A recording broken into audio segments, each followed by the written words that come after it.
praise the Lord po.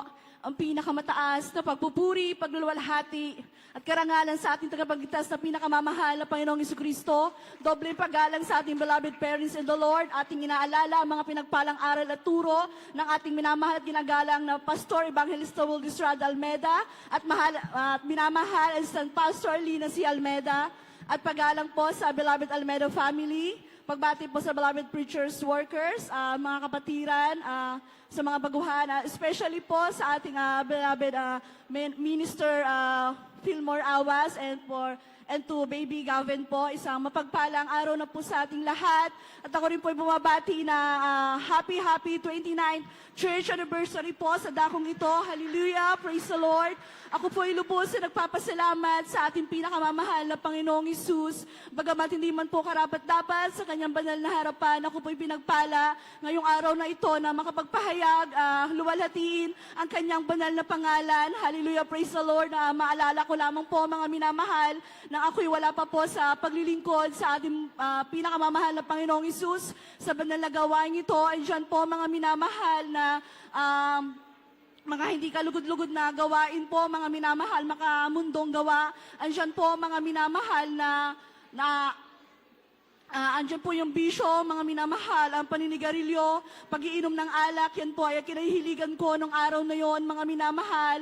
Subalit talaga nakapakabuti po ng ating pinakamamahal na Panginoong Hesus na dito ko lamang po natagpuan na totoo ang Diyos sa Jesus Miracle Crusade International Ministry na hindi ko po lubos maisip na ako po ay kakahabagan ng ating pinakamamahal na Panginoong Hesus. Hallelujah. Ma-share ko lamang po mga minamahal way back 2020 nang ako po ay masave sa dako ng Qatar, mga minamahal na andyan po na ginamit po ang aking beloved father sa kanyang sakit. Mga minamahal na talagang iba't ibang uri ng sakit, mga minamahal, napakakomplikadong sakit, mga minamahal, andyan po na sa pagtanggap ko po sa tubig, sa pangalan ng ating pinakamamahal na Panginoong Hesus. Andyan po yung aking beloved father na yan, na almost po yan 3 months bedridden. Yan po ay instant na pinalakad, pinatayo ng ating pinakamamahal na Panginoong Hesus. Hallelujah, praise the Lord.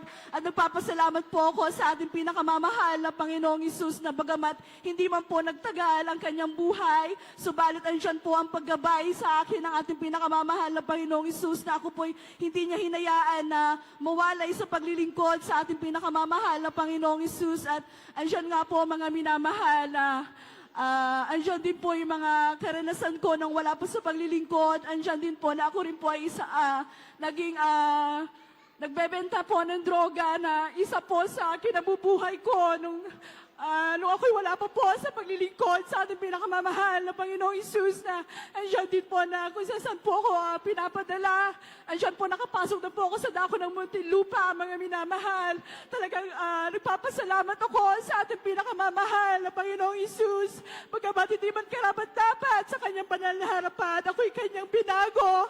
Yan po'y inalis ng ating pinakamamahal na Panginoong Hesus na tunay po na pagpapala. Tunay na mapapagpala po ang ating pinakamamahal na Panginoong Hesus. Tunay na nagbabago ng buhay.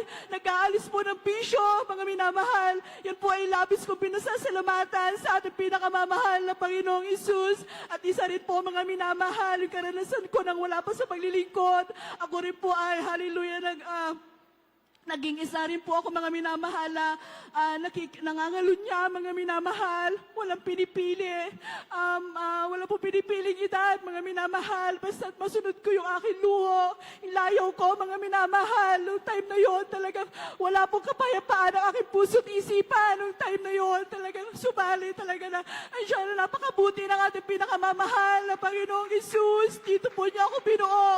Dito po ako pinagpala ng ating pinakamamahal na Panginoong Hesus. Dito na rin po ako nagkaroon ng pamilya, katuwang sa paglilingkod sa ating pinakamamahal na Panginoong Hesus. Hallelujah. Yan po ay labis ko pinasasalamatan sa ating pinakamamahal na Panginoong Hesus na alam niyo po mga minamahal, sa sobrang dami ng aking kasalanan noong mga araw na yon na hanggang ngayon na hindi ko po lubos maisip na ako po ngayon mga minamahal ay naglilingkod sa ating pinakamamahal na Panginoong Hesus na talaga napakalayo na po sa dating ako mga minamahal. Tunay na pinagpala, binago, binihisa, dilinis, minahal ng ating pinakamamahal na Panginoong Isus.